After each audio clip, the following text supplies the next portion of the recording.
Hello, we're back again.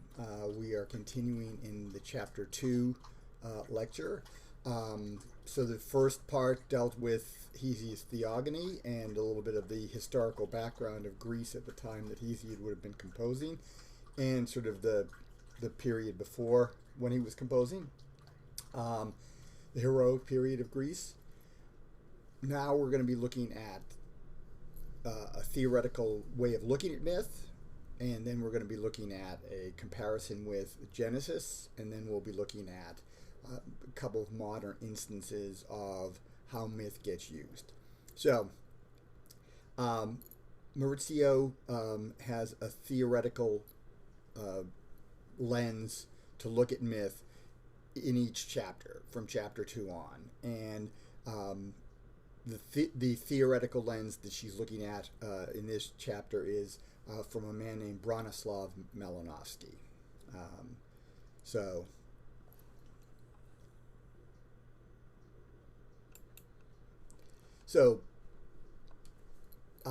the title of this slide, The Social World Shapes Myth. Bronislaw Malinowski was a Polish scholar. He's an anthropologist, and just prior to the start of World War One, he traveled to the Trobriand Islands in the Pacific, and then World War One broke out, and he basically couldn't get back. So he used the time that he was there with the Trobriand Islanders to really study their society and the stories that they told. Okay, so that's sort of the key thing. He had been inspired himself by a book called The Golden Bough by Fraser.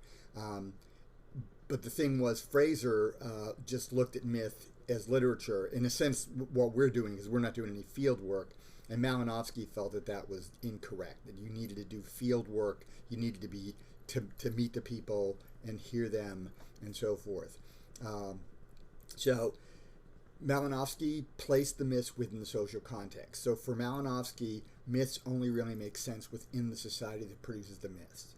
And this makes some sense, right? So there are some myths or ideas behind sort of the thinking of Americans. Rugged individualism, that's going to work a lot bigger in the United States than it might be in a country which has a more collective sense of itself. That would be like one such myth that makes more sense here than it would elsewhere. Now, it doesn't mean that the other society can't grasp the concept. Certainly, we can grasp some ideas of Greek myth, but we're not ancient Greece. Would be one of the takeaways here. Only the social context can explain the function of a myth for its society. So myth has a purpose within the society. That's the key thing. Myths are not just any stories. There are a variety of words that the Trobriand Islanders had for stories. There was one word, liliu, L-I-L-I hyphen, not hyphen, but apostrophe U, liliu. I'm not sure if it's pronounced that way. But the liliu were the stories that were sort of sacred stories that dealt with the gods and so forth. So those are the ones that Malinowski is equating with myth. According to Malinowski, the key thing is that myths generally serve as charters. Okay, so charter myths are myths that basically explain why it is we do what we do. For example, from the book of Genesis, after Adam and Eve eat from the fruit of the tree of knowledge, they realize they're naked, and then they make clothes, in this case out of fig leaves, but they make clothes. Why do humans wear clothes? Why is there sort of a shame associated with the naked body in public, right? So those are things that myth, that story sort of indicates. That prior to that, they were naked and they weren't ashamed, but then after they ate from that tree, then they were aware of sexual difference. They felt shame before others being naked, and they felt they needed to cover that up, right? So those things, and that explains then human behavior with regard to clothing, or can. So that would be a charter myth. These are practical guides about how to behave for the people who hear them. right? So that's he figured that was the key thing for myths, was that they were charter myths. So here we have a pig figure from Papua New Guinea. All the illustrations in these slides are from the book, from the Maurizio book. All right. One last thing with regard to Malinowski. Malinowski, came out of the 19th century. He is somewhat romantic in his temperament.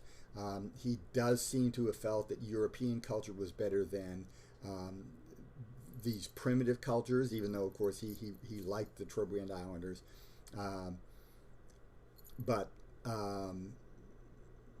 He did feel that stuff only made sense in that context. All right, now moving on to the comparison. So here we're going to look at Genesis, right? We're going to look at another creation story within the Mediterranean, but not Greek. So the ancient Near East, so here's a map showing Greece in red, and they really should highlight, the green here is Cyprus. That should also be highlighted because that was also Greek speaking. But here you've got the ancient Near East over here, Mesopotamia, the Levant, where modern day Israel is and modern day Lebanon is. Would be Anatolia, modern day Turkey, and down here we have Egypt. So ancient Greece was a part of this Eastern Mediterranean, right? When we move west of here, it's the Western Mediterranean, and they have a different sort of set of influences. But Greece is very much looking eastward and southward, and they're sort of connected to those cultures. It was greatly influenced by the Near East comparative mythology studies, the similarities between myths in different societies, or the ways in which they move along related societies. So how is it possible that Genesis had any effect on Hesiod? I'd say that's probably unlikely, but some ideas from ancient Phoenicia, from ancient Mesopotamia, and ancient sort of Persia up here with modern day Turkey, those would have and could have influenced Greece because they were, like the Greeks, polytheistic. The thing that isolates Judaism is that it's a monotheistic religion, and so there wouldn't be as much of a takeaway that the Greeks would have. But you can still look at myths in societies that are near Greece to see the extent of their cross-fertilization of ideas. So there are creation stories from the Levant, from the Phoenicia and so forth. There is a Babylonian creation story called Enuma Elish, and then that may have influenced Greek oral poetry.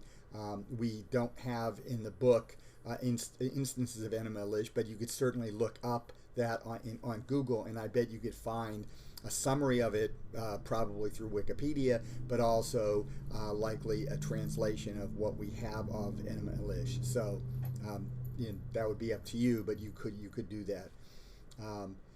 That work does depict gods as fighting the forces of chaos, which is the same sort of story we have in the Theogony, right? Ultimately, Zeus is triumphant because Zeus makes an alliance with the other gods and with some other divine beings to deal with the giants, right, who represent chaos. Genesis is distinguished by the Hebrews' monotheistic, and there's a I think there probably should be Hebrews apostrophe s, not with with the apostrophe before the s, but after it. But by their monotheistic belief and their focus on the creation of humanity. So that's a key thing there. I mean, one thing, I'm going to add a different thing. It also emphasized the creation of order. When you look at Genesis, one of the things that you'll notice is that unlike the Greek account, where Gaia just appears, right? So there's chaos. We don't know what chaos is. It doesn't seem to be an entity. It doesn't take any actions. And then there's Gaia that suddenly appears, and then Gaia starts producing kids, and then Gaia starts mating with some of her kids and producing more kids, right? So that's how things happen. So initially, Gaia's just there. There doesn't seem to be any intelligence. Gaia's just there. Then Gaia becomes self-aware. She becomes lonely. She produces Uranus. Uranus becomes her mate, right? So that's that sort of narrative. In Genesis, we start with God, right? We start with God, who is an intelligent figure, right? Is a divine intelligence who creates things, right? Who puts things in motion. So things are sort of directed by God, who separates things out and names them, right? And that's what creates order. And here we have an illuminated manuscript of Genesis 1 from the Hebrew Bible. And this is from the Middle Ages. Manuscripts generally don't go back further than about 800 BCE, 800 CE. Earlier stuff, of course, didn't survive, except like in papyrus fragments, and every now and then you get like a parchment fragment, but we don't have whole manuscripts going back much further than 800 CE. One last thing that I'll say about Genesis, there are two main sources in Genesis. There's what's called one of the creators of Genesis is someone called the Yahwist. This is someone who refers to God as Yahweh, which means I am.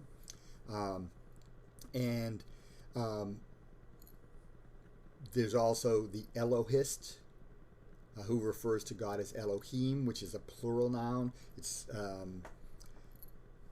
which is interesting since it refers to a single entity. But the Elohist and the Yahwist, they have different words for God, and they refer to their take on the creation story is different. Those have been melded together by someone called the editor, who puts stuff together. Now, Maurizio refers to the Elohist sometimes as the priestly author. There is a priestly author who is separate from the Elohist. So there's the Elohist, there's the Yahwist, there's the priestly author, and then there are a couple of other authors that put together the Torah, those 5 books. So you get different voices that are then blended together by an editor. We don't know when Genesis was created. It was likely, it was definitely set down by, say, 500 BCE or so. But it goes back clearly further than that. But we don't know how much further. So it could be near contemporary to Hesiod. So finally now we're going to look at reception. Now the reception, I would call this Nachleben, and I'm not sure why she doesn't use the German word, because that's maybe more appropriate. What happens to myths in later society, right? That's what we get here. And here, mainly modern or 21st century. What does ancient myth have to do with the 20th or 21st century? So here, the theme is Titans in modern art, and she looks at 2 statues that are in Rockefeller Center. This, of course, overlooks the skating area, the ice skating area. It's right below this in Rockefeller Center, and the other one is sort of up above this, but is in the same area. And they were done at the same time. They were done in the 30s. This is Prometheus, the Lightbringer, by Paul Manship. It has sort of like a gold leaf sort of covering. It was done in 1934, around 1934. So it's in the Depression. We're coming out of the Depression, but we don't fully come out of the Depression until World War II. This is looking at Prometheus not as a trickster figure, but as a teacher. In fact, you can even see the word teacher. Teacher in every art. Okay, so this is the Prometheus that we see represented more in chapter 3, where he is this sort of great savior of humanity. And he's bringing the fire. Fire allows, of course, to build and create. And, of course, this is in New York City, in Rockefeller Center, when all the building stuff was going on in New York City, right? The Empire State Building goes up around the same time. So this is what he represents. So he's a positive sort of figure. He's sort of floating, sort of rather gently bringing fire to humankind. And then around him is the belt that shows the zodiac, the images of the zodiac. So this is sort of an optimistic, in the time of the Depression, this is an optimistic view that a figure like Prometheus is going to lead people out through creativity, through inspiration. And then we've got this other figure here, Atlas by Lee Oscar Laurie, later. But Atlas, of course, was one of the Titans who fought against Zeus. He fought with the Titans against Zeus. Prometheus fought with Zeus against the Titans. So he was an ally, but Atlas was not. And Atlas was given the punishment of having to hold up the sky. The sky in the ancient Greek sense, in the time of the myths, was seen basically as a solid dome. Sorry, so it's solid. It's not airy, and that's why in the castration story, the reason that originally that Uranus would have had to be castrated would be so that Earth and sky would separate from one another, so that people could move around. Otherwise, you've got solid sky flat on solid Earth. There's no room for anyone to move. Right? That's not the take that Hesiod has for that story. But that would have been the original sort of envisioning of that story, because we have that same story, a similar story, in other ancient cultures, and that's what's going on. The castration is to solve a problem, which is there's no room. And then as soon as the castration happens, sky pops up and forms a dome. Now there's room to move. So at any rate, the sky is seen as a dome. Atlas is holding the sky on his shoulders. Here, of course, he's holding an astrolabe on his shoulders. But if you look at this from below, and of course you're invited to because it's on a fairly tall plinth, it's on a fairly tall platform, you're looking up at this tall building. And so here, the idea is that human industry can produce great things. So the other was more inspirational, the Prometheus, but here it's just, we are tough enough to get through this, we are tough enough to rebuild, we are tough enough to make our way. So modern artists have used the Titans to symbolize rebellion against order, but they've also used them as emblems of strength, which is what we have here with the Atlas statue. The statue of two Titans, Atlas and Prometheus, adorn Rockefeller Center. They reflect both the anxieties of the Depression. I mean, there is the sense within the Atlas that this is a tremendous burden and maybe he'll collapse, but also the determination to overcome it. And then the Prometheus suggests the inspirational side, that we'll get through this because we're smart, and we're intelligent, we're creative. Both statues reflect faith in technology and industry, right? That's the way things are going, and that's great.